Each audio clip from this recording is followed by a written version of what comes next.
On the day of the college entrance exam, my boyfriend and I were waiting for his childhood friend. Seeing that she hadn't come down by 8:30, I grew anxious and said we should leave first, but my boyfriend still wanted to wait, so I forcibly pulled him away. Being late means it's over. He had no choice but to leave. As a result, Chingmei, because she was late, jumped from the 7th floor examination hall after finding out. My boyfriend's eyes turned red as he stared at me. Would it kill you too?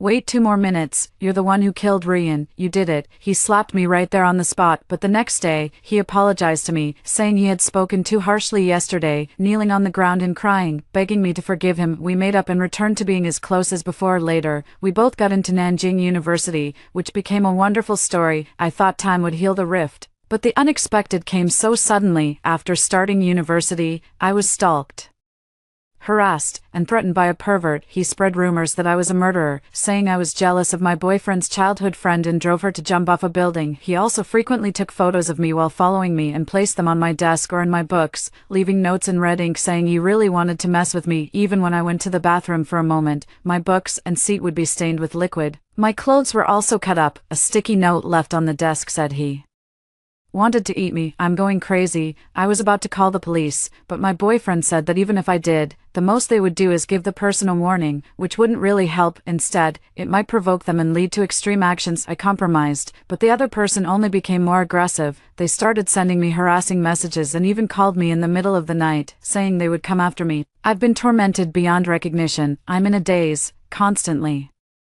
living in fear of being watched, as if in the next second, I would be bullied by a foul-smelling, fat pig. A few years later, I developed severe schizophrenia, accompanied by severe insomnia and extreme timidity. At the slightest disturbance, I would be so frightened that my whole body would go weak. Fortunately, my boyfriend stayed by my side the whole time, constantly encouraging me, which helped me persevere. Otherwise, I don't know what I would have done. After finally getting through graduation and struggling with my boyfriend to get into a big company, I thought everything was finally over. On my first day at work, a familiar sticky note appeared on my desk, with the words, "You can't run away, I'll be with you forever. If you even slack off a little, I'll devour you completely. The way you looked while sleeping last night was truly beautiful." I completely broke down, screaming wildly insane. My boyfriend had me admitted to a mental hospital. The next day, he came to visit me, smiling sweetly. "Song Chan, have you enjoyed these past few years?" "I did all those things. That pervert is me. Haha, can't believe it. Can you?" My boyfriend laughed maniacally, his face suddenly turning ferocious. "You deserve to die. All of this is what you owe Rian. I'm just collecting a bit of interest on her behalf. Enjoy your time in there. It's going to be a long one. I'll come see you, you mad dog, every day from now on." Ha ha ha. I feared the howling, but no one would believe me, a mental patient. After that, I completely lost my mind. When I opened my eyes again, my boyfriend was waiting for his childhood sweetheart, Lu Rian. I instinctively felt a surge of fear but quickly forced myself to calm down. "I have been reborn. Why hasn't Rian come down yet?" her boyfriend Chinzei said anxiously. "She should be coming soon. Go find her. Carry her faster," I suddenly said. Chinzei's eyes lit up, but he hesitated slightly. "Can I really?" He looked at me. "Of course. The college entrance exam is important. Go ahead." I laughed. Chinzei was overjoyed. Chan, you're so kind." He quickly asked me for the fare and hurried back without a moment's delay. "Wait for us a moment." My expression immediately turned cold. Who would have thought the boy before me could be such a mad dog? And he took the money, afraid I'd run off first. I waited until he ran far away, then flagged down a taxi by the roadside, pitifully explaining that I was going to be late for the college entrance exam and had no money. The driver didn't hesitate and gave me a free ride. After closing the car window, I couldn't help but sneer at Chinzei, who was still running around in the neighborhood. "Waiting for you. You'll be late for the college entrance exam and fail miserably as 01 at 8:45. I got off the bus at the school gate, but I couldn't see any examinees. Frightened, I started running full speed and finally entered the examination room at 8:50. The students are all seated and ready for the exam. The teacher has already handed out the papers. Good thing we made it in time. As for Chinzei, who cares about him? Soon, the bell signaling the start of the exam rang, and I still didn't see Chinzei's figure. He was in the exam room next to mine and would pass by my room. It wasn't until almost 15 minutes after the exam had started that I finally saw his figure, running frantically. What a shame. Why wasn't he late? I sighed and continued with the exam. In my previous life, I had already checked the answers after the college entrance exam, so except for the essay, I could basically figure out the answers instantly. 45 minutes early, I was already checking when the bell for the Chinese exam rang. After handing in the paper, I waited for them at the school gate to go home for dinner together, but what I ended up waiting for was a tearful Lu Rian and an enraged Chinzay. How can you be so selfish? We agreed to leave together. Why did you go ahead without me? I was about to make an excuse, but Lu Rian spoke first. Chantian probably thinks the college entrance exam is more important. It's fine if I'm late, but we shouldn't let it affect Chantian. She's in the top 10 of the whole school. Wait, why does it sound like my fault that you're late? I was just about to speak, but I got cut off again. Does over a decade of friendship not matter compared to the college entrance exam? So what if you're in the top 10 of the school? Is Rian's college entrance exam not an exam? Chinzay is frantically accusing me. You're truly despicable, Brother Zay. It's okay, I'll just retake the year. Lu Rian cried and wiped her tears, saying it was fine, but she was almost sobbing to death. How much pressure does retaking a year involve? And it's a waste of a year. Chinzay grew angrier. Speak up, are you mute? Apologize. I saw Lu Rian's smug expression, as if saying, so what if he's your boyfriend? He still sides with me. I sighed. I waited there, so what was the result? Chinzay was taken aback. Pausing to think, Lu Rian grew anxious. You clearly left us behind, causing us to miss the taxi. I glanced at her and smiled. Would there be a car waiting for me if I just stood there? Lu Rian didn't hesitate. You could have called a car for us in advance. Chinzay also snorted coldly. Exactly. If you had called a car ahead of time, we wouldn't have been this late. Are you still trying to make excuses? I raised an eyebrow. So why didn't you come down earlier? We agreed to meet at 8:20, but you didn't come down until almost 9, right? Lu Rian panicked, then burst into tears. I know Chantian blames me. It's all my fault. It's all because of this wretched stomach of mine, acting up as soon as I step out. It's all my fault. As she spoke, she began frantically slapping her own stomach in self-blame. I'll beat you to death. I'll beat you to death. Chinzay quickly grabbed her hands and turned to yell at me. Rian didn't do it on purpose. This isn't something she can control. How can you blame her? You're so heartless. If she's not at fault, then am I the one to blame? Should I have wasted my own time waiting for her, whose college entrance exam isn't important? Why should I have called a taxi for her in advance? Do I owe her? I didn't even blame her for almost making me late, and now she has the nerve to blame me. I said it all in one breath, feeling quite angry. Chinzay widened his eyes as if he were seeing me for the first time. How could you say such a thing? We grew up together. Would it kill you to help out a little? Lu Rian seized the opportunity and started crying again. Wah. It's all my fault. I shouldn't have blamed Chantian for leaving us behind. I deserve to die. I deserve to die. She said that and then slapped herself. It's not your fault. It's some selfish bastard. Chinlianjin stopped her and continued yelling at me. I never thought you were such a selfish person. I really misjudged you. I sneered. What kind of people were you when you blamed me and put all the blame on me? I agreed to leave together, but I never agreed to leave even if I was late. Did you arrive at 8:30? If we're talking about responsibility, you're definitely the one who should bear the brunt of it. Blaming your stomach is all you can do. How dare you have the nerve to blame me for leaving first? Shameless. Lu Rian's face turned pale. I turned to Chinzay. If you're not going to help me, fine, but do you really want me to be late? Chinzay stammered. I didn't mean. Lu Rian panicked, quickly saying that it would definitely save a lot of time. Can I still get a taxi 15 minutes early? Do I have money on me? I asked again, leaving Chinzay speechless. Seeing Chinzay's shame, Lu Rian burst into tears again. It's all my fault. It's all my fault. Chantian, hit me. I comforted her. Just knowing your mistake is enough. Don't keep trying to shift the blame next time. We're all adults now. Lu Rian's face was pale as she looked at Chinzay, her eyes rimmed red. Brother Zay, Chinzay was just about to speak, but I cut in immediately. You almost made Chinzay late, and you're not even apologizing. Don't you know how precious 15 minutes are? Maybe you even cost us 10 points. Lu Rian was frantically apologizing. I'm so sorry, Zay, just hit me. Chinzay felt uneasy. It's nothing. After that, we took a taxi back to the neighborhood. When we parted and headed home separately, I suddenly felt a chill down my back and quickly turned around. Lu Rian averted her gaze. I laughed. Don't make Chinzay late again this afternoon. Seeing her leave in a huff, I curled my lip. What a joke. Trying to confuse right and wrong, shed a few tears, and then frame me. I'll just wait and see what else you're going to pull next. 02. Just after finishing lunch, as I was about to take a nap, I saw Chinzay sending a message in the 3-person group chat. Chantian, let's go to Rian's house too. Watch anime together, Lu Rian also said. It's a perfect time to relax. Are you kidding me? We have a math test this afternoon. I refused. Lu Rian started acting up again. Chan, stop cramming. How are we supposed to relax when you're like this? 666. Are you trying to provoke me again? And Chinzei is actually siding with her. Studying a little longer won't improve your grades. Don't you understand the importance of balancing work and rest? Come on, I was speechless. I'm going to sleep, Lu Rian persisted. There are still over 2 hours left. It won't take long. Could it be that Chan is blaming me? Can you stop being so petty? It's not you who is late. Chinzei immediately blamed me.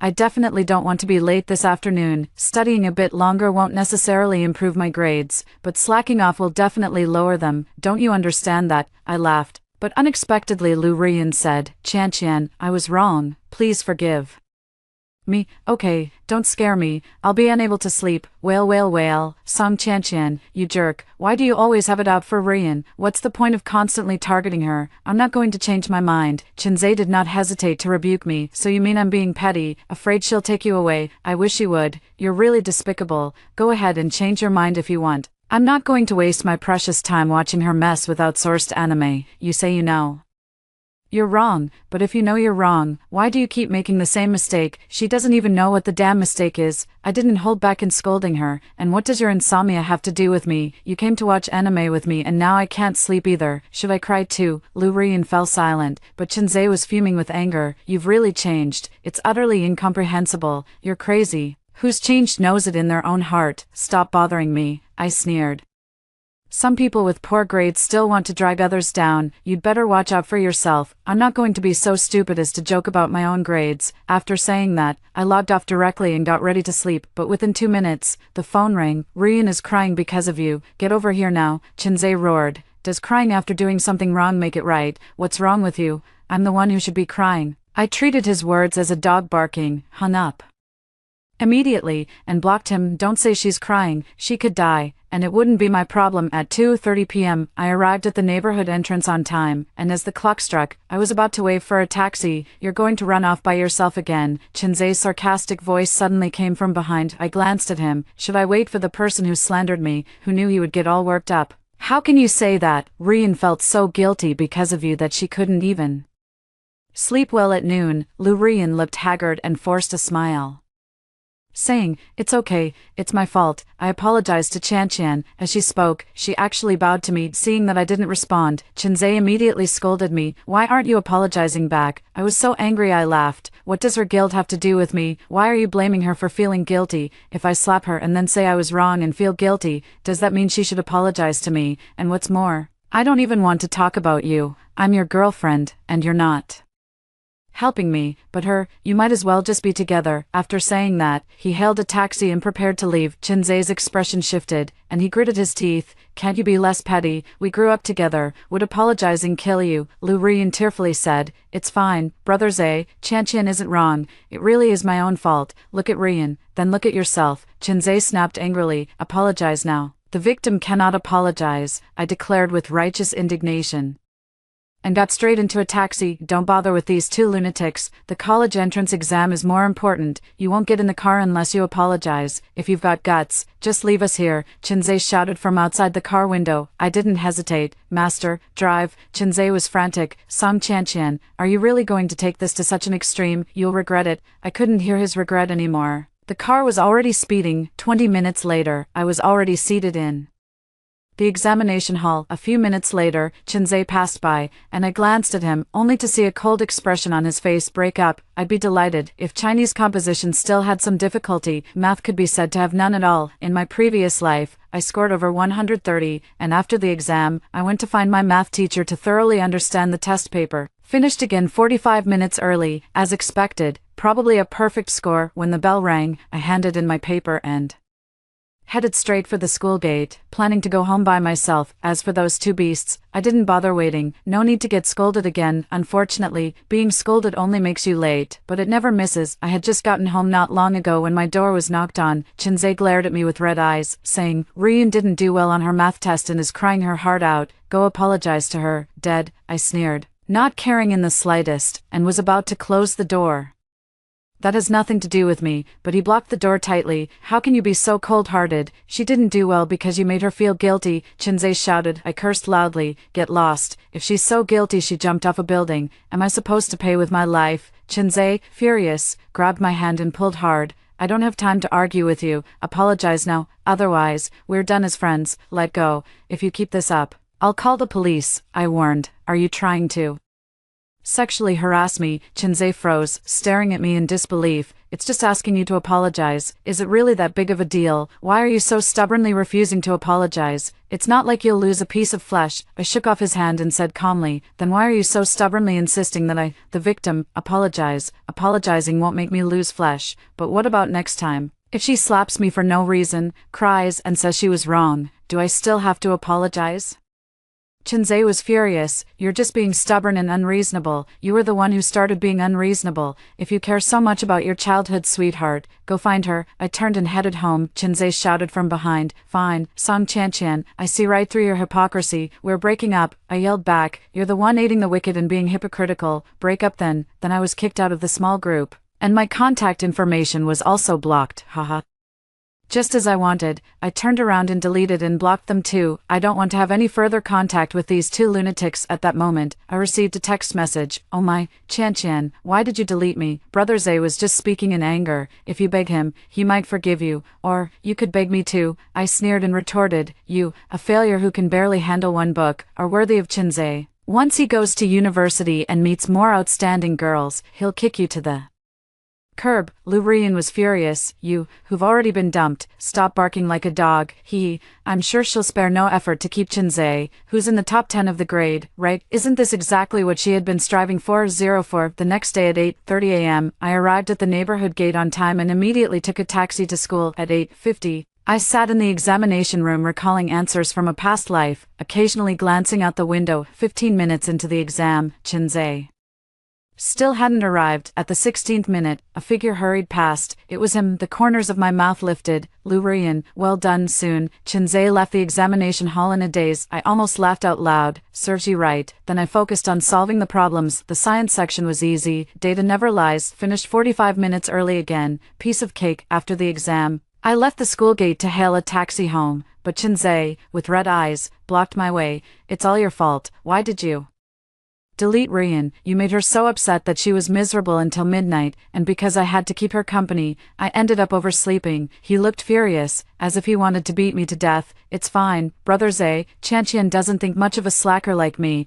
and she might be worried about her low ranking, Lu Rian kindly advised, but it sounded more like she was stirring up trouble. I glanced at them sideways. So why did you keep her company chatting, if she goes out robbing someone now? Can she blame it on me too, because I made her feel bad? And you, stop your little tricks, don't spread rumors here. Does his ranking affect my score in any way? What a genius. He blames me for staying up late and flirting himself. If he can't get up, he slaps himself and curses himself for staying up late. Or slap her, curse her for dragging you down on the day of the college entrance exam, not letting you sleep. Lu Rian was frantic. You're slandering me. It was clearly you, I shouted. What about me? Even if it was me, would you make Chinzay lose sleep over it? Are you that foolish, or do you have ulterior motives? Lu Rian's face turned deathly pale as she looked toward Chinzay. Brother Zay, stop shifting the blame. You were the one who upset Rian first. Chinzay snorted coldly, siding with Lu Rian without hesitation. I can't be bothered to listen to your nonsense. Get out of the way, otherwise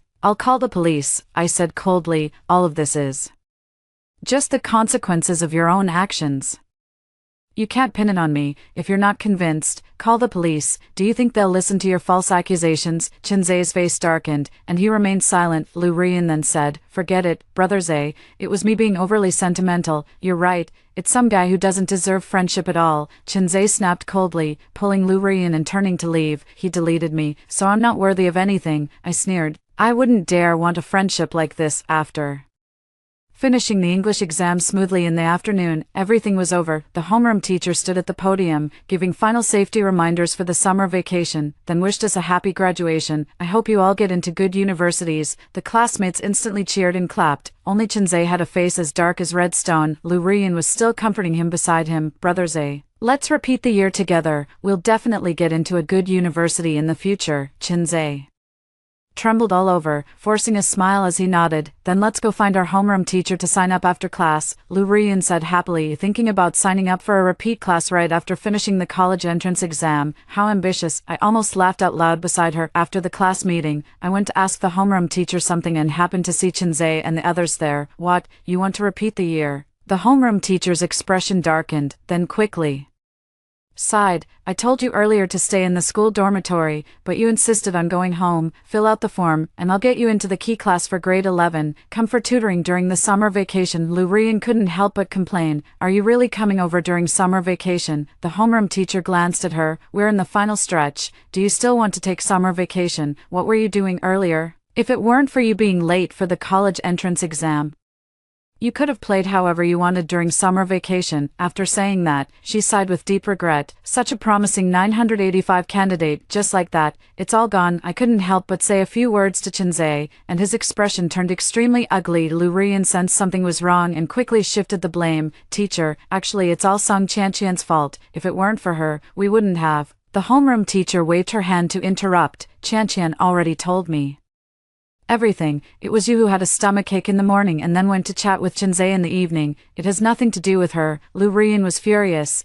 That Song Chanqian is really shameless. How could she tattle on me? Then she tried to argue. Teacher, you can't be biased. If she hadn't upset me, I wouldn't have. The homeroom teacher coldly snapped. If she makes you sad, you just get sad. Are you her emotional trash can? Are you worthless? Lu Rian's face turned ugly, filled with anger but not daring to speak out. The homeroom teacher, however, had no intention of stopping and turned to Chinzay, saying, stay away from those shady characters, they'll only bring you harm. Chinzay lowered his head. While Lu Rian was on the verge of tears, the two of them were thoroughly lectured by the homeroom teacher before they were allowed to leave. At that moment, I walked toward the office. Are you here to laugh at us? Chinzay's face darkened. Lu Rian also cursed. How despicable. Who's the one being petty by tattling? I scoffed. A blame shifter. If I were you, I'd have already knelt down and begged for forgiveness. After saying that, I walked into the office, leaving her stomping her feet in anger. When I came out of the office, I overheard their conversation in the hallway. Brothers A, I'm sorry, Lu Rian said, sniffling. Chinzay said it didn't matter. It's all Song Chanqian's fault. I'm completely speechless. Oh yeah, nonstick pan. Lu Rian became happy. Brothers A, actually repeating a year is quite good. Maybe next time you'll get into Peking University, much better than Song Chanqian. I shook my head and walked back to the classroom. And Peking University, you don't even want to let him attend a 985 university, isn't it?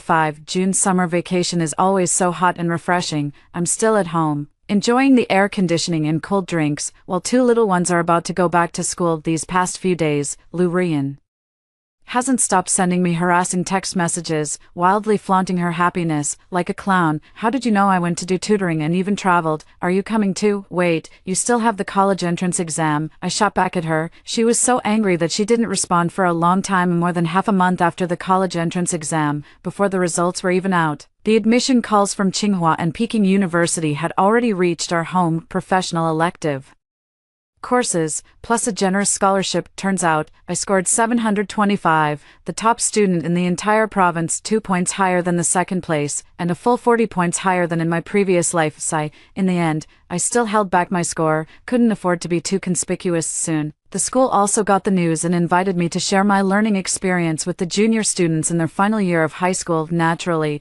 I didn't refuse and set off to go. Yesterday, the final year students had already started their supplementary classes. Yes, it's that intense. Returning to campus felt so familiar yet distant. It seemed like just yesterday I was still attending classes, but from now on, I would rarely come back. Of course, those two still have to stay for another year. Just as I was thinking about it, I ran into them heading to the office. Lu Rian warily held onto Chinzay's arm. Why have you come back? Chinzay sneered. Did you come back to repeat a year and try to win me back? Stop daydreaming. Lu Rian immediately asserted her claim. We're having sweet love every day. Don't disturb us. I was about to ignore her when the teacher's stern rebuke came from nearby. Are you here to retake your exams or to fall in love? If you're here to fall in love, go home. Lu Rian's face turned pale, and the next second she shouted at me. You actually tattled on me. You're so shameless. Enough. I'm not deaf or blind. Do I need someone to tattle on me? The homeroom Teacher shouted angrily, "Go back and write an 800-word self-criticism." Teacher,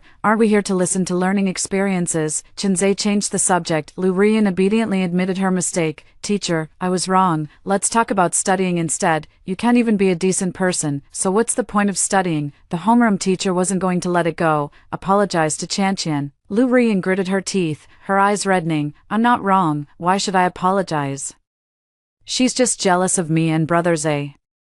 The homeroom teacher looked utterly exasperated. I gave you a chance, but you couldn't seize it. Go back, Chinzei quickly asked. What about the experience? The homeroom teacher scolded. What experience? It's not for you anymore. I originally thought that since you're classmates and grew up together, I'd let Chanqian give you some extra guidance and share the study experience of a top scorer in the college entrance exam. Looks like you don't have the fortune for this. What? The top scorer in the college entrance exam? Impossible. Chinzei's eyes widened in disbelief. He can't accept it. Lu Rian was also stunned, hugging Chinzei tighter and retorting stubbornly, so what if you're the top scorer in the college entrance exam? Your character is still terrible. Chinzei didn't respond to her anymore. The homeroom teacher didn't bother to explain, glancing at him coldly. You'd better watch your own behavior. How could you have such poor judgment? Then she led me into the office. Brother Zay, the teacher scolded me, Lu Rian cried, shaking Chinzei's arm, but he didn't respond, his face dark as he muttered under his breath, top scholar.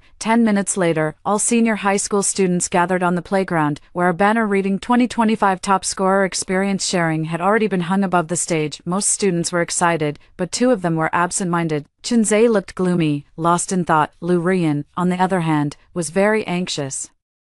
She tried to get a response from Chinzei but failed, and her resentful gaze toward me intensified. After the applause ended, the school rewarded me with 100,000 yuan, and the teachers received rewards too. Everyone suddenly took pride in me. Just as I was about to head home, a roadblock appeared ahead. Can we go back to how things were? I was wrong, Chinzei pleaded. I smiled, raising an eyebrow. Don't you find it ridiculous? You kicked me, called me an animal, and now you apologize and expect me to return. Then wouldn't I really be an animal? Chinzei, however, did not give up and moved closer to me. It was all Lu Rian who bewitched me. Let's make up. Okay, I'll break up with her. I was stunned and sneered. You really have no shame. Lu Rian loves you so much. Wouldn't she be furious if she heard this? So what? A poor student like her is simply not worthy of me, Chinzei said without hesitation. Brother Zay, you. Lu Rian's voice came from behind him. Her face was filled with disbelief, tears streaming down her cheeks. You, if it weren't for you, would I have lost Chanqian, you beast? Chinzei's eyes were red, his voice hoarse with rage. We could have gone to Beijing together. It's all your fault. You were late. You insisted on making me stay up late. How can you blame Chanqian? Get out. Get away from me. Lu Rian trembled all over, her face filled with despair and heartbreak, yet she glared at me. Song Chanqian, I hate you. Damn, what kind of twisted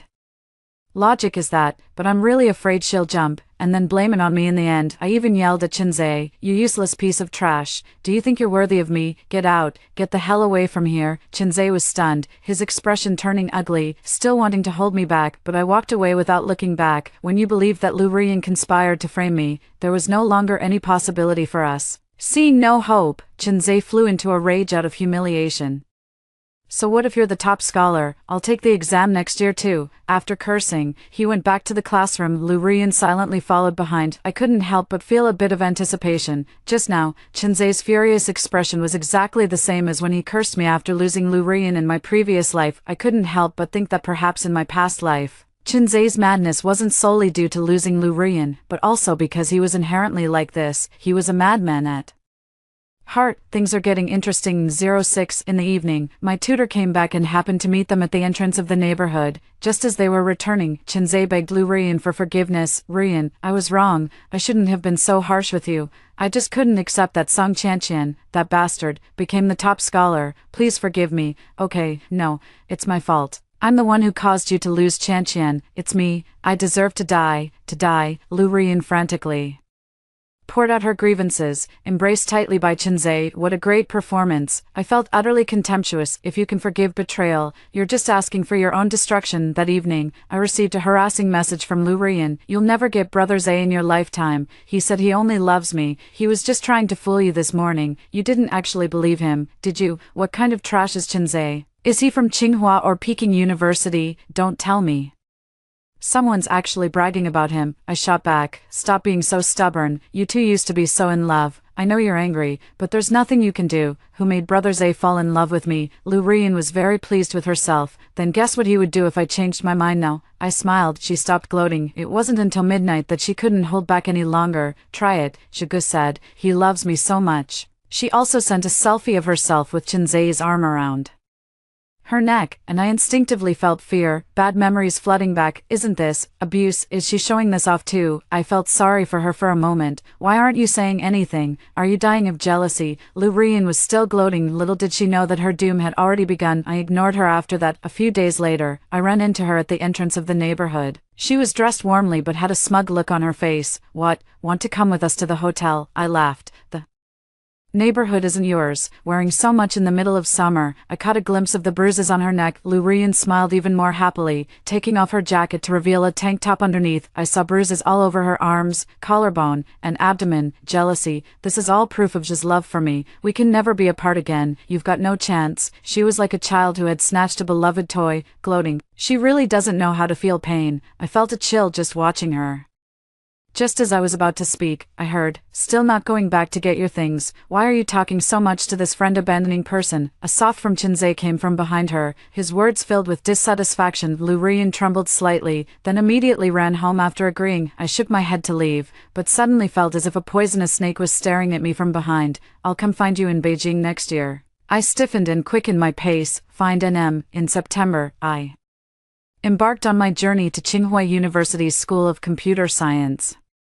Carrying the 100,000 yuan from the school, 300,000 yuan from the municipal government, and 200,000 yuan in scholarships from my family. Oh, the government also gave me an apartment, but I didn't take it with me. And what about Lou Rian? When I saw her a few days ago, she had become visibly nervous, with bruises on her body that couldn't even be hidden by thick clothes. She kept glancing around nervously, her mind clearly on edge. When she saw me, she jumped in fright and asked if I was some kind of perverted stalker. Before I could answer, she panicked and ran away. How pitiful. It seems Chinze has started his sickening revenge. After starting college, I occasionally heard my mother mention Lou Rian, saying she had gone completely mad, a bit of a fool. During the winter break when I returned home for the new year, I saw her, and she immediately slipped away. She never even went out. Winter comes, summer goes. During the summer vacation of my freshman year, just a few days before the college entrance exam, I saw her in the neighborhood. She's already half neurotic, as if she could go crazy at any moment. On the evening of June 6th, I was taking a walk in the neighborhood when I heard her crying in the darkness. Zay, can you stay with me a little longer? I'm so scared. Lou Rian clung tightly to Chinze's sleeve. Crying, he said gently. It's okay, he wouldn't dare to act recklessly at home. Besides, your parents are home too. Be good. I still have the college entrance exam tomorrow. But Lou Rian wanted to persuade him to stay, but Chinze interrupted her. I can't lose again. I must get into Tsinghua or Peking University. Lou Rian's eyes darkened, and after a long while, she forced a smile and said, all right, good luck. At 8:30 the next morning, Lou Rian and Chinze took a taxi to the exam venue. I was wondering why it was going so smoothly, so I followed them and saw Lou Rian open a bottle of milk at the school gate. She took a sip and then handed it to Chinze. Cheers, Zay. Wishing you success in the exam. Chinze smiled, took the bottle, and drank it all in one go. I saw the upward curve of Lou Rian's lips, and I couldn't help but let my own lips slowly curl up as well. Something's fishy, Chinze. Oh Chinze, your retribution has arrived. 07. I went to play nearby until the exam was over, then waited at the school gate. Not long after, they came out. Zay. I didn't know there was something wrong with that milk. I drank it too.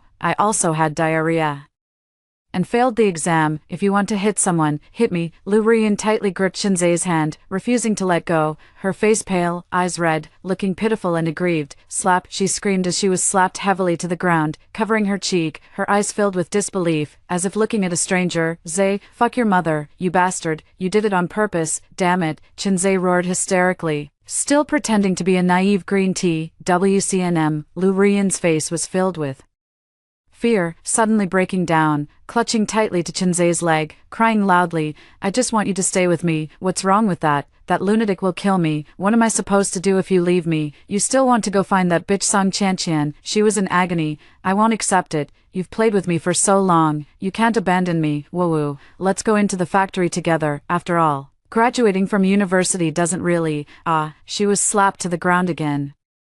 I'm a 985 university graduate, going into a NM factory, Chinzay said coldly, his movements swift, precise, and ruthless. Are you crazy? Her face was already bruised from the blows. Lu Rian screamed frantically. I've already gone mad. That lunatic is driving me insane, you bastard. Why won't you let me call the police? Chinzay was stunned by her words. He stepped forward and embraced Lu Rian. It's okay. I'm here. Woo-woo. Can we go work in the factory? If we go to the factory, we can get away from that madman. I'm going crazy. Lu Rian looked up, tears streaming down her face. Chinzay sighed and nodded in agreement. She wept with overwhelming joy. I saw the cold, curling corner of his lips. Something big was coming. That afternoon, they packed their bags and headed to Guangdong to work, skipping the college entrance exams altogether. A week later, Chinzay brought back a madwoman. Lu Rian, I don't know either. Her condition suddenly worsened, and she even slashed me with a knife. He looked dejected, showing the wound on his arm. Seeing this, Lu Rian's parents didn't pursue any blame. After all, their daughter had already shown symptoms, and they were also afraid of having to pay compensation. Within a few days, Chinzay was taken away by the police for investigation. Someone anonymously reported that he had been intimidating a girl for nearly a year and had sent her to a psychiatric hospital. The details of the report are extremely thorough. The police acted quickly, searching under Chinzay's bed and finding a large number of tools used in the crimes, even discovering a diary inside. It meticulously recorded all his criminal methods and his pathological mindset. The police also learned about Lu Rian's situation. When she saw Chinzay, her face was filled with fear, and her first reaction was to hide. Faced with overwhelming evidence, Chinzay had no choice but to confess, due to the cruelty of his methods and the immense psychological trauma inflicted on the victim. He was convicted of intentional injury and ultimately sentenced to 10 years in prison. On the day he was imprisoned, the sun was shining brightly, coinciding with the start of the school year. I boarded the high-speed train, heading toward a brighter tomorrow. After hearing the first story above, what are your thoughts? Feel free to share your opinions in the comments section. Next, there is another similar story. Let's continue to see. I used a rock to smash the car window and saved my uncle, who had driven into the river, but my uncle blamed me for accidentally scratching his car body while breaking the window and demanded that my family compensate him with $200,000 for the repair. My grandmother was even more shocking with her words. You could have just opened the door to escape. Who told you to be so reckless and smash the window? I think your family should just buy your uncle a new car. My mom immediately retorted to my uncle, if it weren't for Judy saving you, by the time you drowned, forget about 200,000, we could burn hundreds of cars for you. After his claim was denied, my uncle flew into a rage out of humiliation and drove a truck, crashing my family and our car into the river. If you won't pay, then I'll let you experience what it feels like to have your car destroyed. My parents died tragically, and I was in the hospital receiving emergency treatment, but my grandmother gave all my life-saving money to my uncle. Even if your parents are dead, the car that needs to be compensated still has to be paid for. While I passed away with resentment on my hospital bed, my uncle happily picked up his new car at the 4S dealership. Opening my eyes again, I faced the car rapidly sinking in the river. This time, I want to see how my unconscious uncle will manage to open the car door and escape. I was awakened by the loud noise of my uncle driving the car into the river. As soon as I opened my eyes, I saw the car plunging into the center of the river. The river water was devouring my uncle's car at an astonishing rate, and the water seeping into the cabin had already flooded most of the seats in an instant. Yet even with his legs submerged in the water, my uncle in the driver's seat remained motionless, slumped over the airbag. Without rescue, my unconscious uncle would sink to the riverbed along with the car within 5 minutes. In my previous life, when I saw this situation, I didn't hesitate to pick up a stone from the bridge and throw it at the window of the submerged car, because I knew that once a vehicle falls into water, the windows and doors become impossible to open, and to escape, one must shatter the window immediately. But I never expected that this common-sense action would bring catastrophic disaster to my family of 3. After my uncle successfully escaped through the window I had broken, he didn't say a single word of thanks. Instead, he blamed me for not aiming properly while breaking the window, leaving 3 coin-sized shallow dents on his car body. I explained to him that the car was drifting in the river, which caused me to accidentally hit the body, but he just wouldn't let it go and even demanded compensation from my parents for the car repairs. This brand new BMW I just bought was smashed by your daughter. Even brothers keep clear accounts. You owe me 200,000. My parents said that this was my uncle repaying kindness with enmity, but my uncle believed that even without me, he would have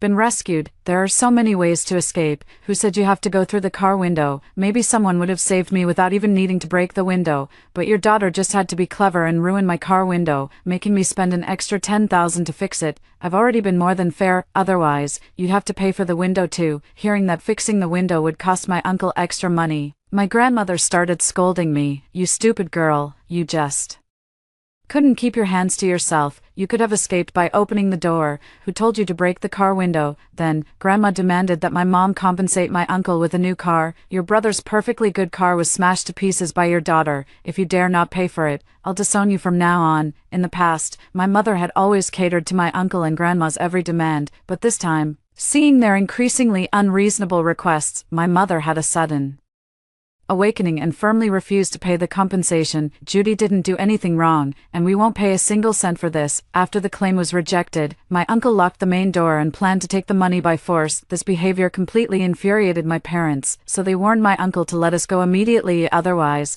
they would report him for drunk driving that led to the car plunging into the river, and they would also sue him to reclaim the over $100,000 he had borrowed from our family over the years. Only when my parents threatened to call the police did my uncle reluctantly let us leave, but as soon as we drove onto the nearby bridge, my uncle chased after us in his truck and rammed our car, flipping it into the river. If you won't pay, fine, then I'll let you experience what it feels like to have your car destroyed. My parents drowned on the spot, while I suffered severe brain damage and was rushed to the ICU for emergency treatment. Upon hearing the news, friends of my parents and the company urgently sent money to the hospital. My grandmother promised them that they would do everything to save me, but then turned around and signed the do not resuscitate order. She gave all the money to my uncle to buy a car, had my parents cremated, and falsely claimed to others that they had died in a car accident while driving drunk. While I was in agony on the hospital bed, my grandmother was comforting my uncle by my side. Don't blame yourself, their deaths have nothing to do with you. If anyone is to blame, it's them for their own wrongdoing. Look, both of you drove into the river, but you came out completely unharmed, while their entire family died. Isn't that karma? What a perfect example of karma. Thinking of this, I clenched my fists tightly. I hope that in this lifetime, when my grandmother sees my uncle's body, she can still casually call it karma. The loud noise of the car plunging into the river naturally caught the attention of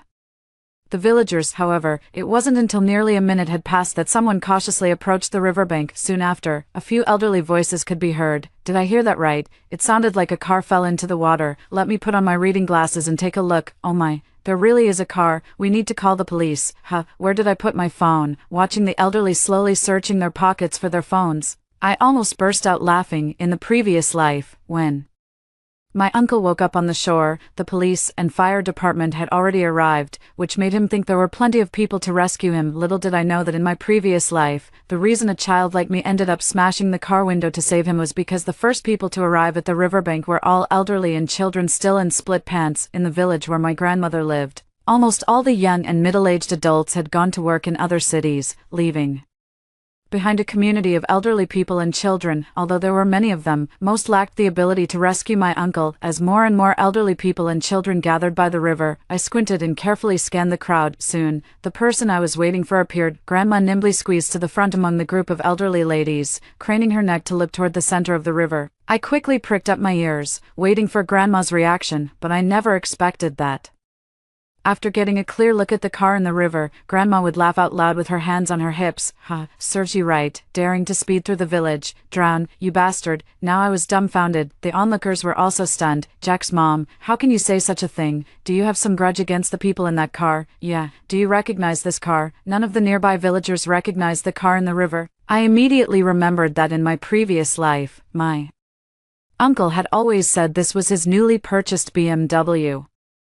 At the time, I thought he had just bought it, but now it seems this was the first time my uncle drove this car back to the village, so much so that even Grandma, his own mother, didn't know that the car in the river belonged to her son. Grandma angrily told the villagers, I don't know him, but this car almost hit me on the road earlier. If I hadn't dodged quickly, I wouldn't be here talking to you now. Grandma pointed at her body. Look at this. To avoid him, I even rolled on the ground. Just look at what happened to my clothes. When Grandma went out, she was wearing the new clothes my mom brought back today. It was originally a light blue outer garment, but now it's covered in mud, and at first glance, it almost looks brown. Looking at Grandma's clothes, I slapped my forehead as I remembered something else. In his previous life, after regaining consciousness, My uncle had even said he wanted to settle the score with an old lady in blue clothes. He claimed that the reason he drove into the river was entirely because that old lady suddenly darted in front of his car just as he was about to pass, startling him and causing him to lose control, which led to the car plunging into the river. Who would have thought? Truly, who would have thought? It turns out the person my uncle almost hit was my grandmother. In my previous life, I was so focused on saving people that I completely missed the exciting scene on the shore. I'm growing more and more curious about what expression Grandma will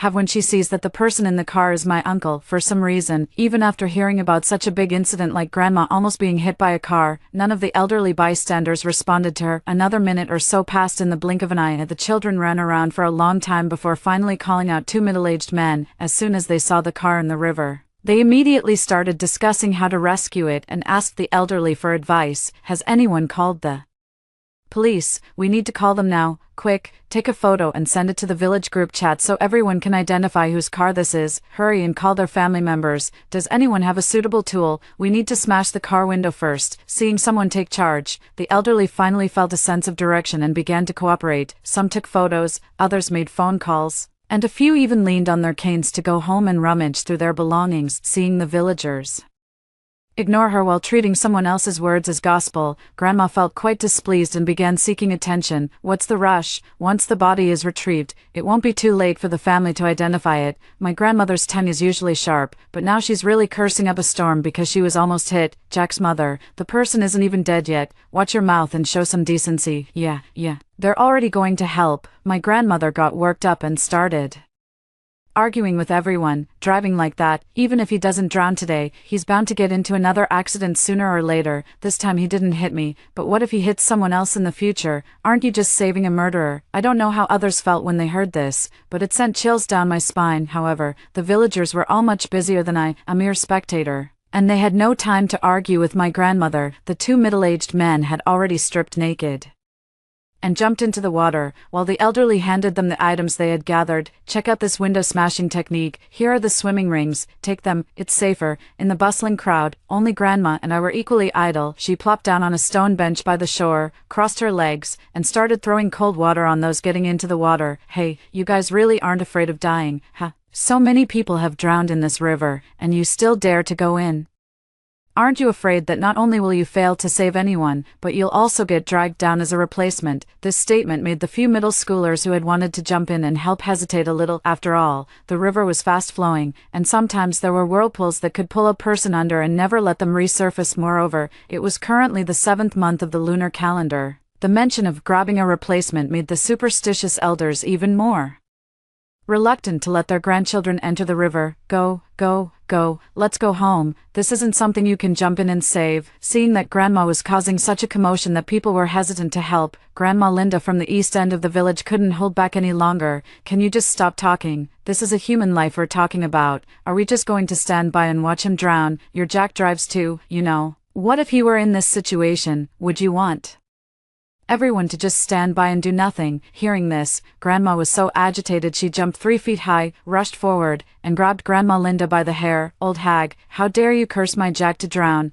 Don't you believe I'll throw you into the river right now? That elderly woman, Linda, is the mother of one of the middle-aged men who had just entered the water. He had already swum 2 meters away, but when he heard the shouting behind him, he turned around and saw the grandmother grabbing his mother and pushing her toward the water. He had no choice but to quickly turn back and return to the shore. Seeing those who had entered the water come back ashore, others who had been considering going in also stopped what they were doing. What's wrong? Is there something in the water? At this, the collective determination to rescue the person waned significantly. When everyone was united in the effort to save someone, it was that very spirit of unity that enabled them to work together. In my previous life, when I threw stones from the bridge, the people on the shore also witnessed it. At that time, many people were cheering me on, with shouts and encouragements blending together, creating an incredibly uplifting force. When people saw a child putting in so much effort to save someone, the adults felt even more compelled not to fall behind, and they all focused intently on swimming toward my uncle's car, especially when they saw me break the car window and my uncle jolted awake from his unconscious state, escaped the vehicle. They accelerated their swimming to reach the car and catch my uncle, who couldn't swim after all. When a living being right before your eyes needs help, there's hardly any time to hesitate. But at this moment, without me leading the way to smash the car window, and with my grandmother spreading panic, my uncle remained lying motionless in the car. Many people began to lose their nerve. I think this person might already be dead. Maybe we shouldn't go over there, others said fearfully.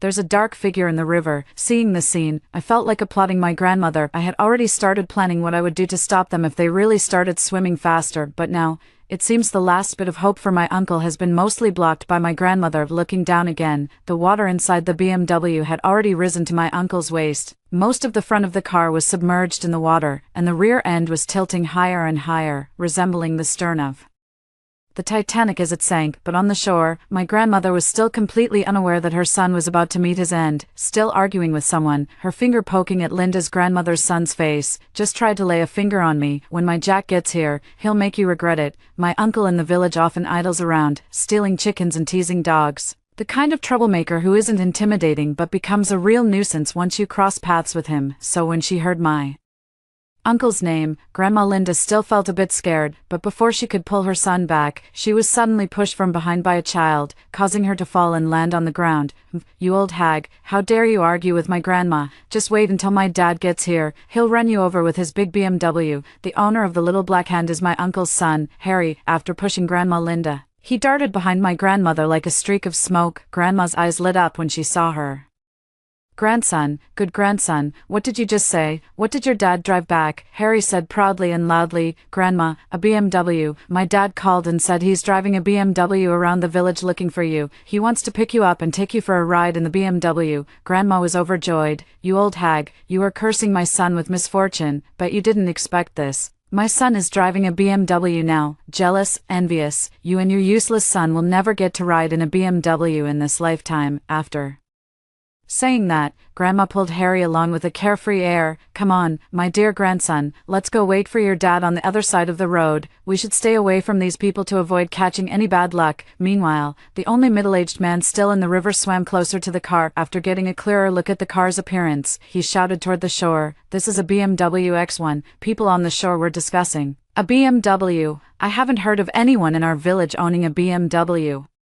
Someone quietly reminded them, didn't Diana's grandson just say his dad came back driving a BMW? Hearing this, Grandma paused her steps as she was about to leave. Uncle's son, Harry, also noticed something was wrong. Grandma, Dad isn't answering the phone. Harry was swiping left and right on his phone when suddenly, as if he had seen something terrifying, his hands went slack, and the phone clattered to the ground. The phone screen cracked with a sharp sound, but Harry, who had always been so careful with his phone, remained frozen in place, only repeating the same words over and over. Grandma, Grandma, the BMW, Dad's BMW. Grandma grabbed Harry by the shoulders. Good grandson, what's wrong with you? Harry stammered as he spoke. On the phone, Dad's car. It's the same as the one in the river. Hearing this, Grandma swiftly snatched the phone from the ground like an eagle grabbing its prey. It clearly showed my uncle's latest WeChat Moments post. It was a 9-grid WeChat Moments post with the caption, new car on the road, smooth sailing all the way. The photos captured the BMW X1 from 8 different angles, with the center image being a group photo of my uncle and the BMW. As Grandma flipped through the pictures of the BMW,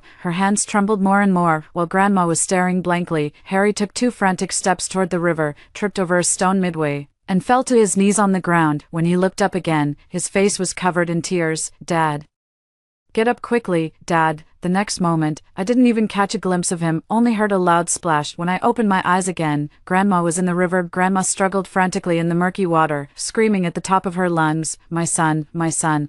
Seeing this, the elderly people nearby had no choice but to instruct their grandsons to quickly jump into the water and pull Grandma back. 2 older blondies had no choice but to reluctantly jump into the water and grab hold of Grandma. The elderly on the shore were also trying to persuade her, no, at your age, you can't swim that far, but Grandma slapped each of the young blondies. Why are you pulling me? Go save my son, you're all stronger than this old woman, go rescue him. As she spoke, Grandma even gave the dazed blonde-haired boy a shove toward the deeper water. What are you standing there for? If you don't save him, you'll be thrown into a boiling oil cauldron in the underworld. The area near the shore was already slippery, and with Grandma's push, the two blonde-haired boys slid right into the deep water. A blonde guy clearly couldn't swim. As soon as his feet couldn't touch the bottom, his body bobbed up and down in the water, and he immediately swallowed several mouthfuls of water. Fortunately, someone nearby acted quickly and pulled him back to the shallow area as soon as he was out of danger. The punk-style blonde guy stormed over toward his grandmother with a dark expression. "Damn old lady, I can't even swim. What the hell was I thinking trying to save you? You're trying to get me killed, aren't you? Just now you said not to let anyone save him, but now that you realize it's your son, you want someone to risk their life to save him. I think you're like someone taking off their pants to hang themselves. Utterly shameless. I have to make you experience what it feels like to choke on water too." With that, the little punk made a move as if he was about to push Grandma into the water, terrified. Grandma started screaming and scrambling, leaping back onto the shore like a monkey. Seeing that the punk was not someone to mess with, Grandma had no choice but to find someone else to save Uncle. Her eyes scanned the shore. The young were too young, the old were too old, and those of suitable age were all skin and bones. They couldn't save anyone. Even pulling someone up would be a struggle. In the end, Grandma turned her gaze back to Linda's son. "Bob, you know how to swim. Please, go save my son." I usually call Grandma Linda's son Uncle Bob. If I remember correctly, it was Uncle Bob who finally brought my uncle to the shore in my previous life. Uncle Bob is a skilled swimmer and well-versed in rescue techniques. In my previous life, when my uncle, who couldn't swim, was pushing another person underwater, it was Uncle Bob who promptly knocked him unconscious to defuse the crisis and successfully brought him back to the shore. But Uncle Bob is clearly angry now. A loser like me wouldn't dare touch your son's precious BMW.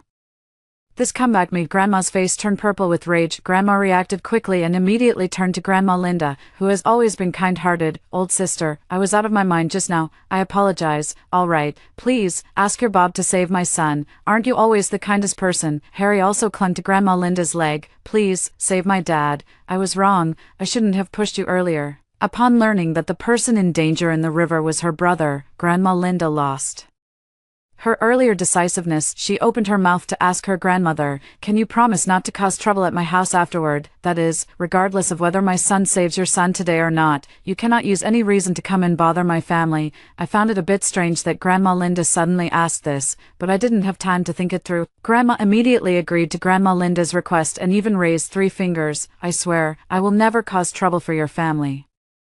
Again, having received the assurance, Grandma Linda then said to Uncle Bob, "Go ahead and give it a try, do your best, and no matter what happens, we'll have a clear conscience." Watching Uncle Bob jump into the water, Grandma started bossing people around again from the shore. "Hurry up and get some towels ready. Be careful not to let my son catch a cold when he comes ashore later." Grandma was clearly being too optimistic about the current situation. After the delay just now, the front of my uncle's car was completely submerged, with only the rear half still above water. From the bridge, I could still see my uncle through the sunroof, the water already reaching his chest. The middle-aged man who had entered the water earlier finally broke through the rapids and successfully swam to his uncle's car, but the awkward part was that this person hadn't brought any tools. Originally, he had swum to the car first to assess the situation, waiting for Uncle Bob to find the right tools and bring them over. However, when he arrived and looked back, he realized there was no one behind him anymore. Empty-handed, he had no choice but to slap the car window in an attempt to wake his uncle inside. Perhaps it was the sound of the glass being slapped, combined with the discomfort of the water rising to his chest. Uncle woke up. I first saw his back move, and then my uncle abruptly lifted his body from the steering wheel. As soon as he regained consciousness, Uncle nervously looked around, resembling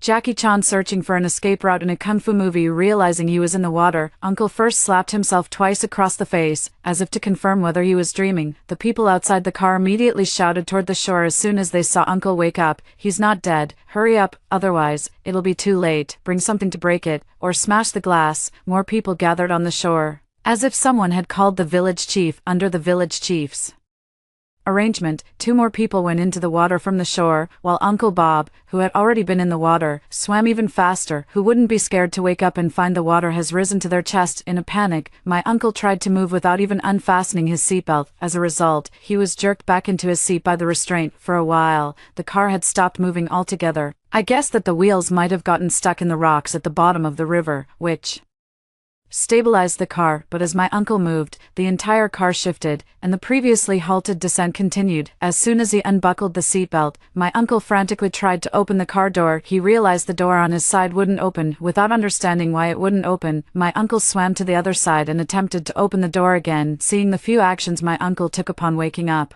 Another weight lifted from my heart. After all, in the previous life, in order to make my parents pay compensation, my uncle had confidently claimed that he was very knowledgeable about how to escape from a car that had plunged into a river. When my parents argued with my grandmother that escaping wasn't as simple as just opening the car door, my uncle even flaunted his knowledge. Once the car cabin is filled with water and the water pressure inside and outside equalizes, won't the door open easily? And at that point, escaping won't cause any additional damage to the car. To be honest, if your daughter hadn't smashed the car window, I would have waited until the cabin was completely filled with water before escaping, because I simply disdain such a low-level escape method as crawling through a window. Although what my uncle said sounded as if his brain had been squeezed by a door, but there was one key point in his words. It's possible that my uncle actually knows how to escape properly, however. Seeing him frantically trying to open the car door now suggests that he has no idea the door is stuck due to water pressure. That would mean that in the previous life, all those things he said were just after-the-fact excuses he hastily made up after cramming survival knowledge once he made it ashore. Just as I was inwardly complaining, my uncle was once again trying to roll down the car window with the button. Once the vehicle is flooded, both the windows and the sunroof will become unusable due to power failure. After realizing he couldn't roll down the window, a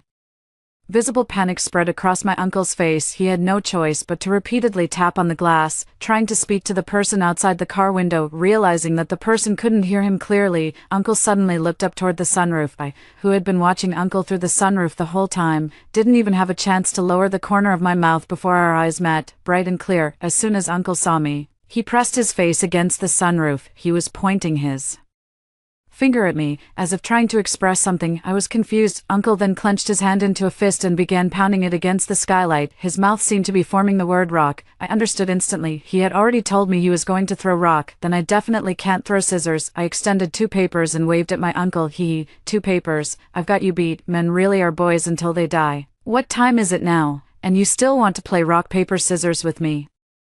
But soon I couldn't laugh anymore. Uncle Bob was indeed faster than most people. In the blink of an eye, he swam to the car, clutching a fairly large stone in his hand. If he managed to smash the window with that stone, there might be a chance for my uncle to survive. But as someone who had returned for revenge, how could I just stand by and watch my uncle be rescued? I pretended to suddenly understand my uncle's meaning, picked up a stone from the bridge, and threw it toward the river. Of course, I missed. I didn't even come close to the car, and I startled Uncle Bob so much that he nearly threw the stone into the river himself. Seeing this, my uncle in the car was furiously helpless. I could tell exactly what he was cursing me for just by watching his little mouth open and close. It was nothing more than, "Are you an idiot, or is there something wrong with your hands? Maybe you should go see a doctor. You can't even throw a stone straight." I knew this so well because in my previous life, when my uncle saw me miss the target, that's exactly how he scolded me. Remember, when someone says there's a problem with your hands, you'd better do something that actually shows there's a problem with your hands. I pretended to be sorry and picked up several more stones, throwing them into the river, but this time was much better than the last. I just barely grazed the car window. However, I used very little force and chose small stones, so I didn't cause any damage to the window at all. Uncle, I'm sorry. This piece of glass costs 10,000. It's just too precious. I really can't bring myself to break it, and glass lives matter too. But at this moment, someone still wanted to save my uncle's life amid the undulating water. As soon as Uncle Bob steadied himself, he grabbed a stone and hurled it at the only rear car window still above the surface. Fortunately, as a wave passed, Uncle Bob's strike also missed. This time,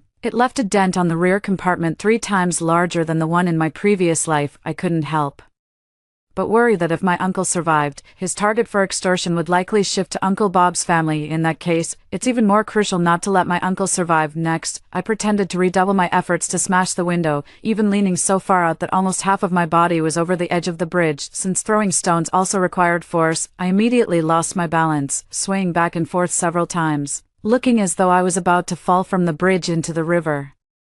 Seeing this, the 2 people by the car forgot about the vehicle and shouted warnings at me, while the people on the shore also gasped in alarm. Go back, get back on the bridge." But I can't go back. From the moment I was reborn, I made up my mind that I must not let my uncle leave his car alive. Since I have been reborn, I am not here to respect the fate of others. If I don't see all my enemies disappear, I would be ungrateful for the chance of rebirth given to me by heaven, so now, to prevent Uncle Bob from saving my uncle, I have to make him save someone else, for example, save me. Amid the exclamations of the crowd, I fell from the bridge. As I fell, through the last crack in the car window, I saw my uncle's nearly desperate face. He used everything he could find in the car to try and smash the window, but the window remained stubbornly intact. I suppose the car window must have realized that such a low-end escape method simply didn't match the high-class person my uncle was.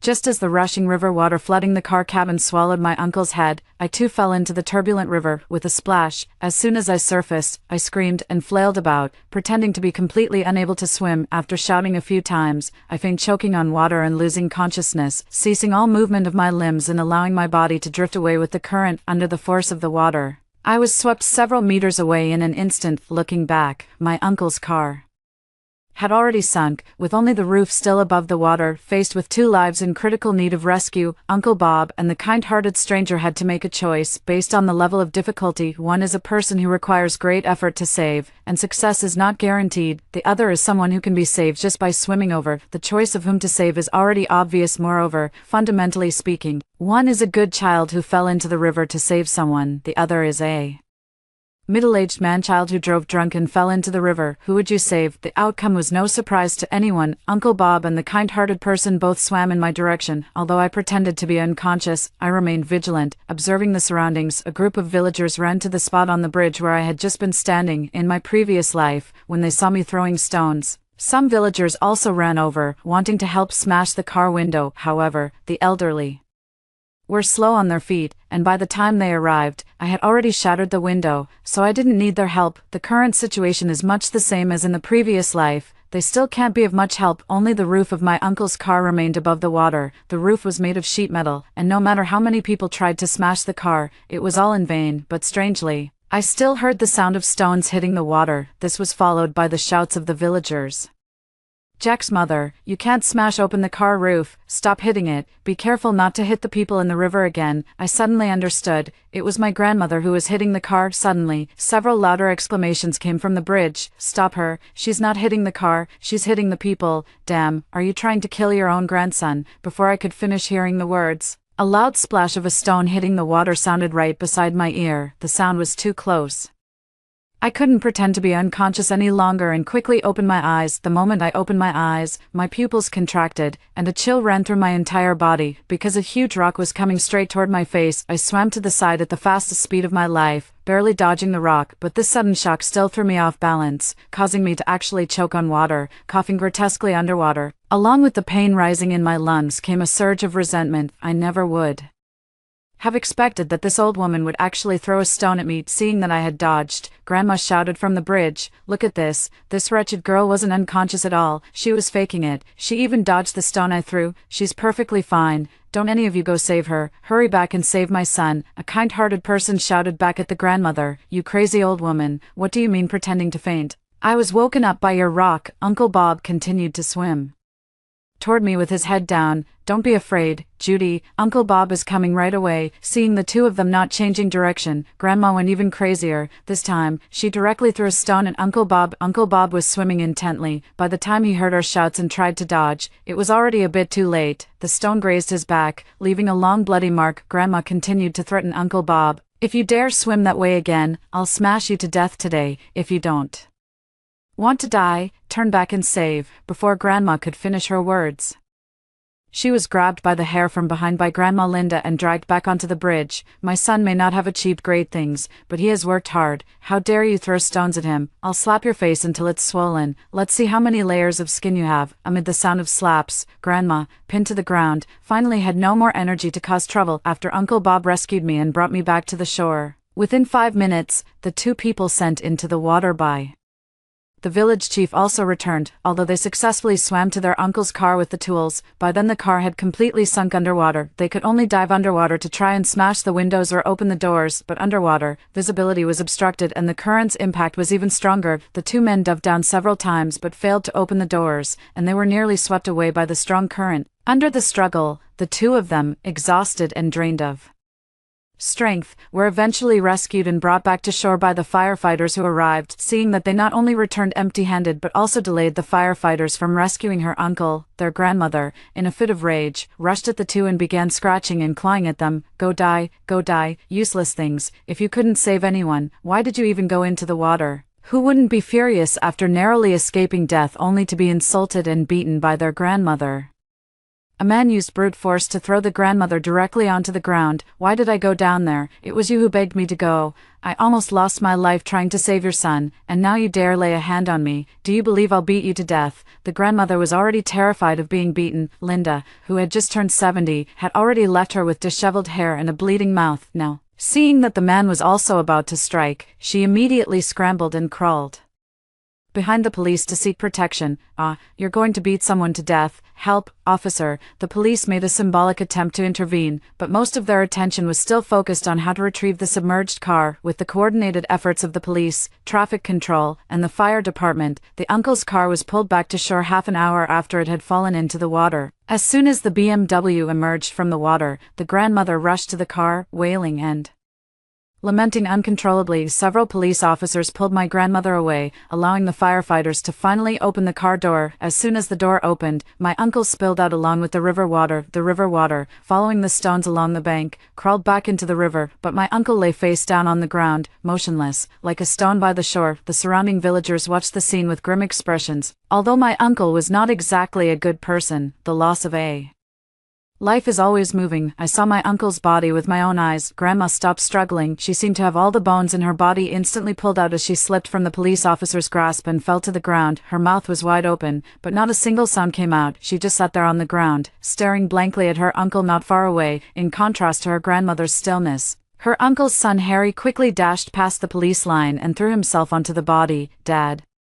Wake up, Dad, don't die. Hearing her grandson's cries, the grandmother came back to life. She quickly walked over to her son's body and grabbed Harry. This is not your father. Your father hasn't come back yet. No crying, no shouting. Your father is not dead. As she spoke, Grandma pulled Harry off of Uncle's body. Go home. Come home with me. Your dad will be back tonight. Seeing this scene, my mom, who had rushed back in a hurry, went up and grabbed Grandma. Mom, brother is already gone. Don't be like this. Grandma, however, glared at my mother with bloodshot eyes. Shut your filthy mouth. If you say one more word, I'll kill you today. At the mention of killing, Grandma remembered me. She began turning her head left and right in the crowd. Where is that little bitch Judy? Where is she hiding? The villagers had just witnessed my grandmother hitting me with a stone, and now, upon hearing that she was looking for me, they all instinctively moved in front of me, trying to hide me more securely. Seeing that her harsh tone couldn't draw me out, my grandmother switched to a gentler one. Little Judy, where are you hiding? Come out, will you?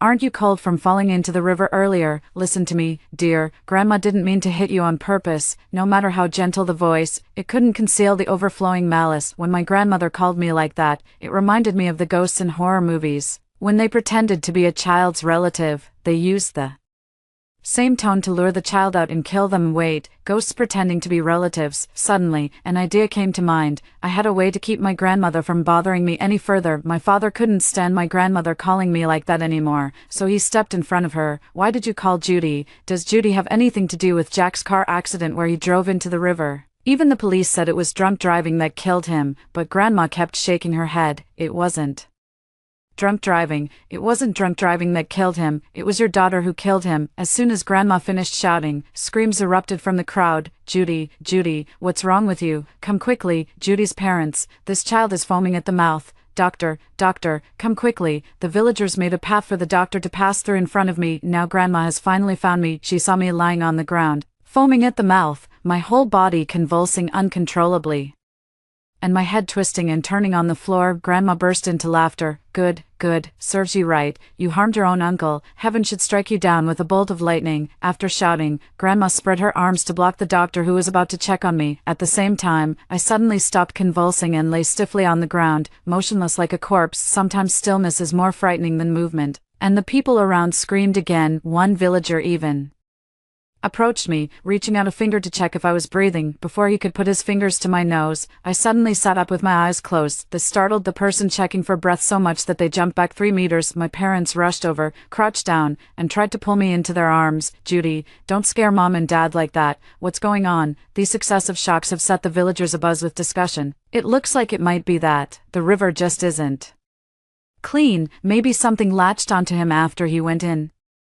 Amid the chatter, I slowly opened my eyes and swept a strange gaze over each person in the crowd. As I watched, my mouth kept opening and closing as I muttered, "Not this one, not this one, not this one. Where is the old lady in blue? Where is the old lady in blue?" To hear what I was saying, Dad pressed his ear right against the side of my face. "Sweetie, speak a little louder. Dad can't really hear you. What old lady in blue?" Seizing the opportunity, I grabbed my father's arm as if I had just recognized who he was. "Brother-in-law, you have to avenge me. It was an old woman in blue clothes who caused me to drown." After hearing my story, my father froze. I could even feel the goosebumps rising on his arm. The people around asked curiously, "Judy's dad, what did Judy say?" My father hesitated and looked at the crowd. For some reason, Judy suddenly called me brother-in-law and said that some old lady in blue clothes suddenly jumped in front of the car, which caused him to drive into the river. The villagers widened their eyes.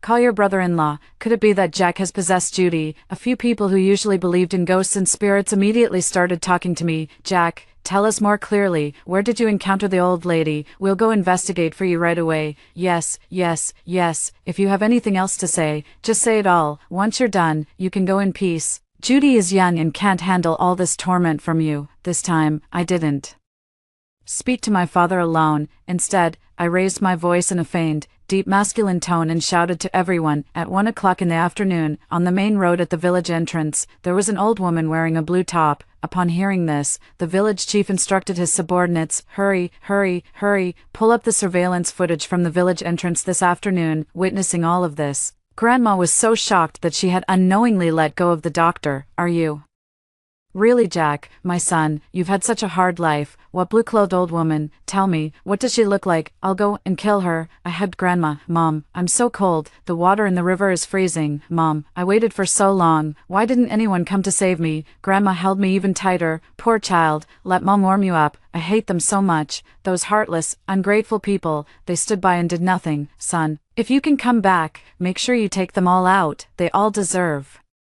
to die." Grandma wasn't just saying it, she actually started listing the names of the people who had gathered by the river today. Uncle Bob, Grandma Linda, and the well-meaning person who tried to push her into the water, all were prominently included. This angered everyone. "You old fool, have you lost your mind? It was you who didn't let us save you, and you even cursed those of us who tried to rescue you, saying we'd drown." "Yes, Jack, it was your mother who wouldn't let us save you. Don't go seeking revenge on the wrong people." Hearing this, I pushed my grandmother aside and made the fiercest expression I could at the villagers. "You're lying. How could my mother harm me?" Turning to my grandmother, I said, "Mom, don't worry. I will definitely come back to find those people who killed me." Before I could finish speaking, my gaze lingered on my mother's upper body. "Wait, Mom, what color is the dress you're wearing?" The originally brown-stained outer garment, after my mother's frantic struggle in the water, had now revealed its original blue color again. Hearing my question, Grandma also looked down at herself in confusion. With just one glance, she immediately looked up in panic, but I was still staring intently at the clothes, mechanically asking, "Mom, what color is this dress you're wearing? Mom, what color is this dress you're wearing? Mom, what color is this dress you're wearing? Mom, what color is this dress you're wearing?" Each time I asked, Grandma's body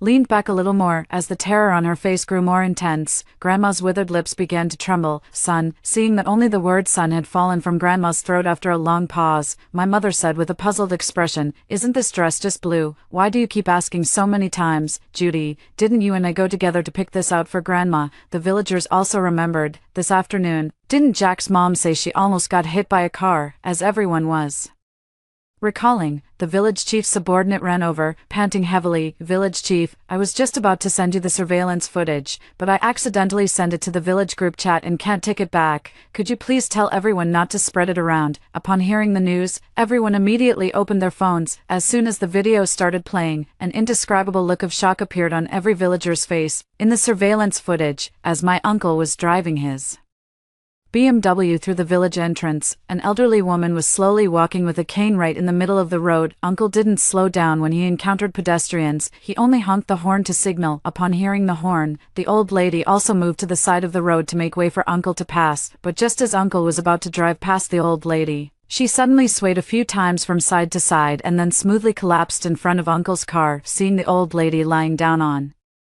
the road, the uncle swerved urgently to avoid her, but the car's tires still headed straight for the old woman's head. The old woman nimbly rolled several times on the ground, dodging the car. However, due to oversteering, the car ended up heading toward the wall. To avoid hitting the wall, the BMW made another sharp turn and swerved back onto the main road, but on the road, the driver had clearly lost control of the car. After swerving in an S-shape for a distance, it eventually plunged down the riverbank. Meanwhile, after tumbling a few times, Grandma stood up again and even chased after the car for a while. Realizing she couldn't catch up, Grandma turned around, grumbling, and picked up her walking stick. What happened next was known to all the villagers present. After watching the video, everyone's expressions became extremely complex. Sighs, astonishment, anger, and regret all converged in that moment. The village chief faced uttering one sigh after another. Sigh, sigh, how could you?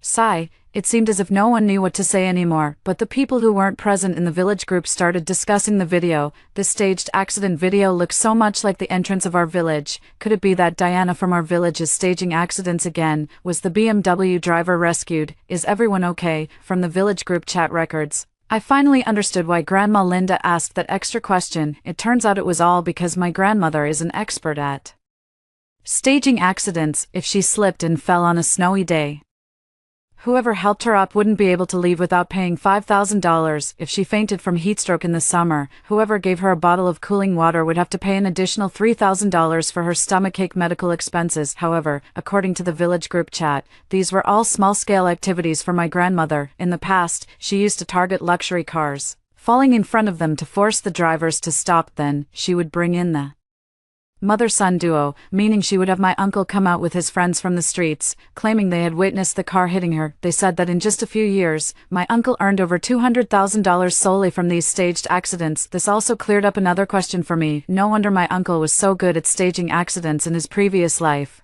It turns out he and my grandmother had already collaborated so many times before. As for why I had no idea about it, was because from the time I can remember, my uncle and grandmother had been forced to stop staging accidents. First, because they frequently targeted the nearby areas, causing an increase in traffic accidents, which drew the attention of the police and led to their detention and warning. The second lesson is that if you often walk by the river, your shoes are bound to get wet. Every day, she pretended to be hit by a car, until one day, her grandmother was actually hit. The driver didn't see the grandmother in front of the car and ran over her foot. Fortunately, her grandmother reacted quickly and only broke her foot, otherwise, she might have lost her life. With all these factors combined, my uncle and grandmother were forced to change careers. It was only after my grandmother broke her foot that my mother finally learned what she had been doing to prevent my grandmother from continuing. My mother paid for the best doctors to treat her foot injury and, from then on, transferred $6,000 to her every month for living expenses. That's why my mother had the strongest reaction at that moment. She knelt before her grandmother, tears rolling down from the corners of her eyes like large drops of jade. Mom,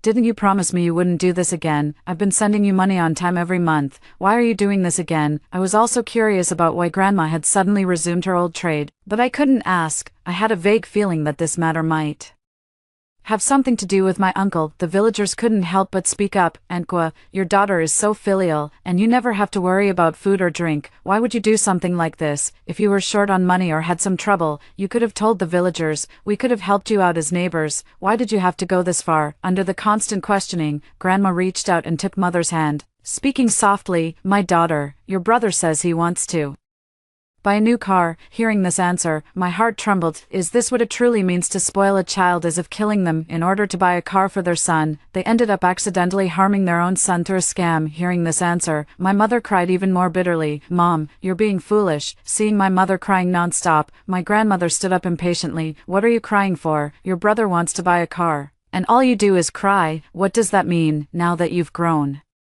Wings, you're going against your brother, sending back just enough money each month to get by. Have you ever thought about it? Your brother is a man. How can he save face driving that broken down truck? Grandma ignored the confused expression on my mother's face and continued speaking on her own. Just because you didn't give your brother money to buy a car, he's been sulking. It's this late, and he still hasn't come home. As she spoke, Grandma glanced toward the village entrance, while looking. She seemed to notice the onlookers for the first time. Seeing so many people, Grandma turned back and pulled my mother aside, saying, "Hurry up and get up, stop crying here. Family scandals shouldn't be aired in public. If you cry here, everyone will see, and it will only embarrass your brother." Seeing my grandmother's irrational words, my mother cried so hard she nearly fainted. My father quickly stepped forward to hold her. My grandmother then turned her head and started calling for Harry again. "Good grandson, stop playing around and come home with Grandma to eat. If your dad comes back and sees you playing outside without eating, he'll scold you again." The villagers silently made way for the grandmother. Although the grandmother had done almost every bad thing imaginable, today she had lost her own child due to her own misdeeds, and the villagers found themselves unable to judge her any further. It seemed pitiful, but the hatred was real, so they all tacitly remained silent, saying nothing. But a child's reaction is often the most straightforward. Hate is hate, and love is love. Harry refused his grandmother's touch. "Don't touch me, you hurt Dad. I don't want you anymore. You're a bad grandma." But the grandmother paid no attention, grabbed Harry's arm, and started pulling him toward home. Harry, now about 8 or 9 years old and not small in stature, struggled a bit and broke free from his grandmother. "You villain. Don't touch me. You're a murderer. Give me back my dad." After breaking free, Harry raised his fists and began pounding them one after another on his grandmother. His grandmother was pushed back with each blow, but she didn't dodge at all, just stared blankly at her empty palm. It took a long while before her sentence finally fell from her lips. "It's gone, everything is gone." After saying this, Grandma turned and walked toward the village entrance. Seeing that the situation was not right, my parents went up to stop Grandma, but they could stop her for a day, not for 1,000 days. In the end, Grandma still left. Later at my uncle's funeral, with so many people around and no one keeping a close watch, Grandma went missing again. My parents searched the entire village. In the end, the police called to inform us Grandma had been hit by a car on a nearby road and was taken to the hospital, but she passed away despite medical treatment. Those who die an unnatural death cannot be left unburied for too long, so Grandma had to be buried the day after the car accident. This also meant there wasn't enough time to restore Grandma's body to its original state. In the end, Grandma was buried in a semi-compressed form. The monetary gifts received from the 2 funeral services were all given by my parents to the driver who hit Grandma as compensation for emotional distress. At my grandmother's funeral, my uncle's son, Harry, was taken away by his biological mother. The woman had divorced my uncle due to domestic violence years ago. She wanted custody of the child but was threatened by my uncle and grandmother, and she didn't even dare to visit the child on ordinary days. Now that both my grandmother and uncle have passed away, she was finally able to see her child again. Under her guidance, a year later, Harry had completely changed, no longer as wild and unreasonable as he had been when he was with my grandmother. By the way, we can't call him Harry anymore. He changed his name to Simon, taking his mother's surname. The precious grandson that Grandma once held in her hands now has nothing to do with her anymore. However, Grandma and Uncle did leave behind some inheritance, a rural house and $50,000 in cash. My parents originally intended to give the money to Simon for his future education, but Simon's mother didn't want this extorted money and didn't want to have any further ties with Uncle's family. Although my uncle also owes money to my parents, they still donated that cash to charity. As for that old rural house, my mother plans to sell it, because when she lived there with my uncle and grandmother in the past, she didn't retain a single happy memory, only recollections of being beaten in every corner of the house. So whenever my mother sees the house, she feels nothing but annoyance. However, my mother hasn't had the chance to sell that house yet. Something astonishing happened. Parts of the village were included in the development plan and were slated for demolition, and the old house left by my grandmother happened to be right in the middle of it, according to reliable sources. The compensation from the demolition would be no less than $2 million. It's worth noting that, even with my grandmother risking her life to help my uncle stage so many insurance scams, they had only managed to earn $200,000. The villagers all sighed with regret. If only Jack and his mother had waited another 6 months, that $2 million would have been enough for them to live on for the rest of their lives. To put it bluntly, it's karma. They did all sorts of bad things for money. If either of them had shown even a little kindness, they wouldn't have ended up dead. Now, that old house has finally created some happy memories for my mother. With over $2 million in compensation, my parents added some more money and bought our family a new, spacious apartment. The apartment has excellent ventilation with north-south exposure and is in a prime location. Right next to a park where my parents take the dog for a walk every evening. I'm a bit stressed, though, because the neighborhood is next to the city's best middle school, and the pressure to perform academically has increased significantly, but I still have to study, after all. If you don't read enough books, you might end up like my uncle, not even knowing how to escape when disaster strikes, so reading truly can change your fate. Tomorrow, I must study until I wear the books out tonight. I'll just have fun first. After hearing the story above, what are your thoughts? Feel free to share your opinions in the comments section. Looking forward to hearing from you. If you liked this story, don't forget to like it, share it, and subscribe to my channel. See you next time.